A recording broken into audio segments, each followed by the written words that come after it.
Местна заедница Коцур з општинского буджету того року достала 6,5 милиони динари за инвестиции.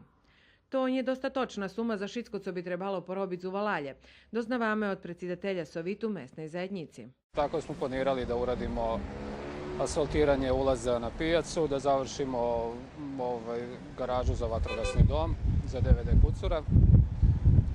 Planirali smo zacevljenje dela kanala koji je iskopan prošle godine, neki 60 metara, i asfaltiranje ulaza kod pošte i rekonstrukciju spomenika. Mesne zajednice su i danas funkcionišu poprilično teško. Dakle, nema dovoljno sredstava svakako za sve ono što bi sve mesne zajednice tražile. Ali u tom slučaju, opet kažem, išli bismo onom linijom da se ne ugrozi normalno funkcionisanje. Najvažnejši projekt za Kocur to všeljak budovanje kanalizaciji, ali za teraz u budžetu njet penježi za veljki investiciji.